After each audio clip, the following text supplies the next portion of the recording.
దీన్ని మనము ఒక పాజిటివ్ దృక్పథం ఆహ్, తెలంగాణ కోణం నుంచి చూడాల్సి ఉంటుంది.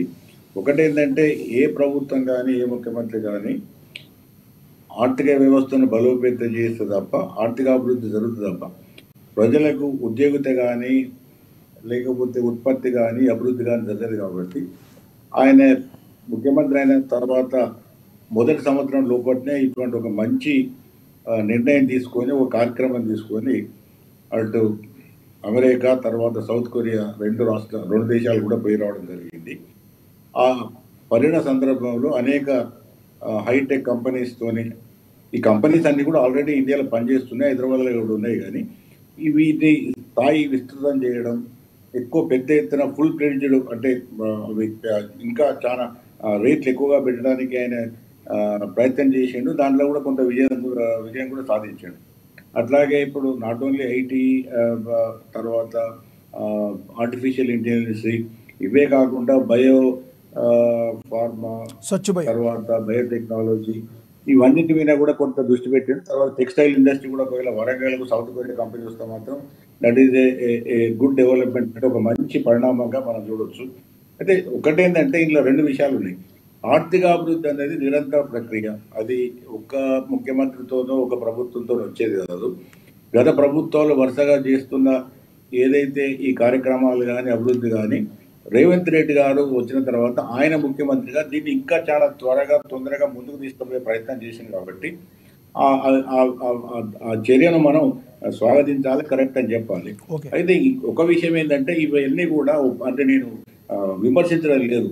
ఈ ఒప్పందాలలో అంటే మెమోరాండం ఆఫ్ అండర్స్టాండింగ్ ఎప్పుడైనా ఉంటుంది. తర్వాత కమిట్మెంట్స్ అంటారు. అంటే మేము ఇంత కంపెనీస్ నుంచి ఇంత పెట్టుబడి పెడతామని కంపెనీలు కూడా చెప్పడం జరుగుతుంది. ఇవన్నీ కూడా ఒక మంచి వాతావరణంలో ఒక పెద్ద ఎత్తున 30,000 కోట్ల పైకి పెట్టుబడులు హైదరాబాదు, తెలంగాణ ప్రాంతంలో పెడతామని రకరకాల కంపెనీస్ చెప్పడం అనేది ఒక మంచి పరిణామం.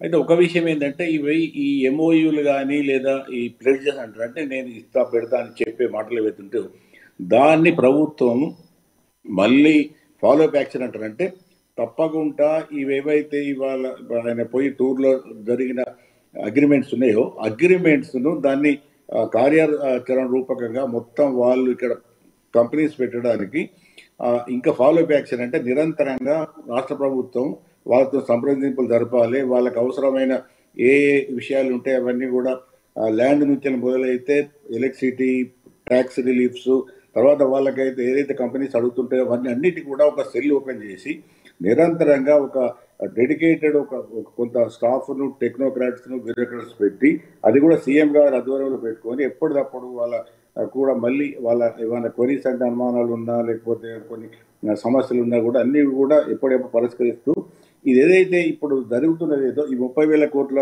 రూపాయల ఏదైతే పెట్టుబడులు అవి కార్యాచరణ రూపంగా వచ్చడానికి కూడా మళ్ళీ ప్రభుత్వం అనేక విధాలుగా పనిచేయాల్సి ఉంటుంది, నిరంతరంగా పనిచేయాల్సి ఉంటుంది.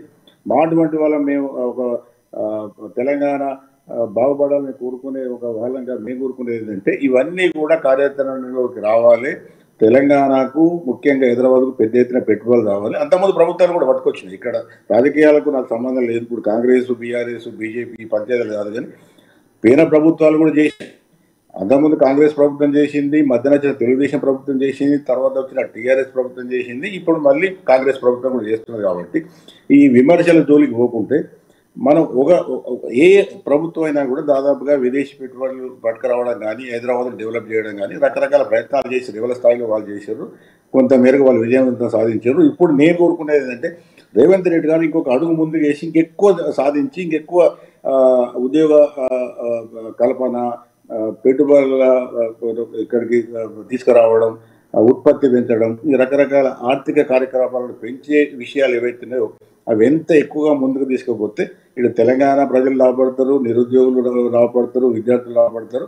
అన్నిటికన్నా ముఖ్యం ఏంటంటే స్వామి కార్యం స్వకార్యం. ప్రభుత్వానికి ముఖ్యమంత్రి